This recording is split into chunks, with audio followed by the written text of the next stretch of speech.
Bam! Today we're gonna be talking about girl power and motorsports. That's right, my friends, and welcome back to my channel. With you, your server, Manana Manatu, on another episode of A Girl Talks Formula One. So today, as I mentioned in the intro, we are going to be talking about women in motorsports. That's right, my friends. Today's main subject is none other than Williams' ex-deputy, Claire Williams. She is a daughter of Frank Williams, one of the two founders of this legendary team. Believe it or not, it is. It used to be in the first position of the team to have achieved the most world championships. Of course, that was until Ferrari beat them in 2009. I know that was a little fun fact. I love throwing out little fun facts and quotes in there. Hope you guys like it. Oh, and yeah, don't forget my accent imitations. But enough about me. We are going to be talking about episode 9 on the Netflix series. This belongs to season 2, Blood, Sweat, and Tears. I literally cried watching this episode. Oh no, wait, I cried watching episode 10. I'll tell you next episode why. So this episode did make me feel very empathetic towards Claire Williams because she feels very frustrated that the Williams team does not have a big enough budget. They are an independent team, therefore they don't have as much money as other teams to get a better car. This season, 2019, they hired 2 excellent drivers. We have Robert Rubica coming back to the Formula One since his accident in Italy in 2011.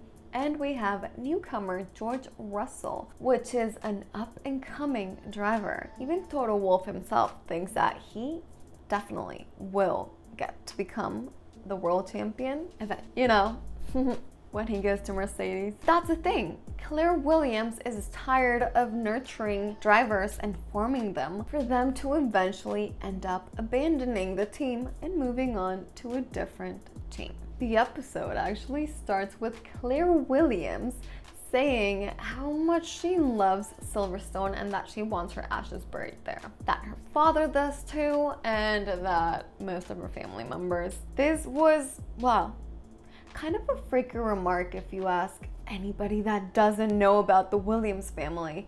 But they have been so connected to motorsports, it's only natural she would feel this way. She loves Silverstone and it's her favorite circuit. Since she was a very young girl, she was used to going to the Formula One races thanks to her dad, Frank Williams' job. He was a team principal of the Williams team, which in a way he sort of, but not really, is. So she went from deputy to team principal 2 in 1 because her dad is kind of in the process or kind of already retired, but he's still a little bit engaged with the Williams team and he sometimes goes to the races, he sometimes goes to see how the car is doing, he sometimes goes to the offices to see how the whole team is doing too. Claire has taken on his role and she obviously does not want to lose her legacy. I mean, this is her family business. So many people can go like, yeah, my dad opened his own law firm. Yeah, my dad owns a chain of restaurants. Well, she goes like, well, yeah, my dad created a Formula One team and he owns it. So they're very tight to this bond they have with the Williams team. I mean, since the second year in the Formula One, they started winning races. How big is that? Clay Ragazzoni was the first ever driver to win a victory with Williams. But they're also very lucky to have Paddy Lowe as their chief technical officer, since he used to work for Mercedes, and he actually helped Williams grow in the 90s. He was kind of one of the reasons behind Williams becoming such a big team, and he's now back. He wants to take the team back to where it once was. Only thing is that they need money. And another problem is that whenever they're building their car, it's rarely ready for testing. Is this year gonna be the same case? George Russell is the new driver to the team. Claire Williams thinks he embodies the Williams team to perfection. As in for Robert Rubica, if it weren't for his accident, he would have never really left the Formula One. As Will Buxton said, he was the one to fear. Robert Rubica was huge. He's from Poland, and I thought he was Italian because sometimes his accent sounds Italian, but he's so talented.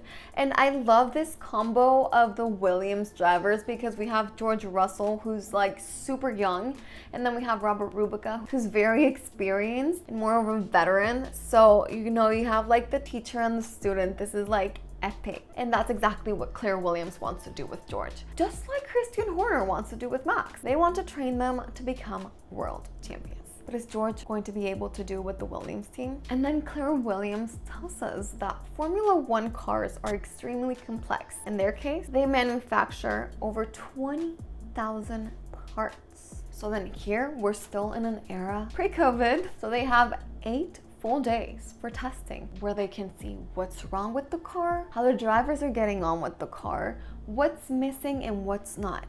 First 2 days, Williams is not here. So 2 days in the Formula One is like an eternity.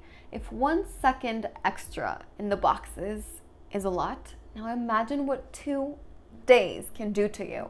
They only have 6 days to see what's going on with the car, for the drivers to get adjusted to the car. I'm getting tense just thinking about it. And George is starting to get frustrated. All he says is that he would love to be in Lewis's shoes. Is he predicting the future? Toto Wolff has a keen eye, and he is not taking it off of him. He is keeping George Russell very close. He eventually wants him in his team. But will 2022 be that year? A lot of rumors say yes. I honestly do not have an opinion on this yet. But then again, it's just so complex. So, blood, sweat, and tears, my friends. George Russell does have an advantage to him. The Williams team is like the young Mercedes team. Mercedes has invested so much in George Russell, and they were actually the ones that pulled him into the Formula One. That's how much they believe in him. So then they go to Silverstone. George was really struggling with the car. He had it. He was fed up with the car not working the way he wants it to be. I mean, he's still young and he just joined the Formula One after being the Formula 2 champion. And he got a little cocky too, saying that he is not a rookie and driving for Williams sort of feels like it. Ouch. I mean, okay, just are you really saying this to a team that has believed in you so much?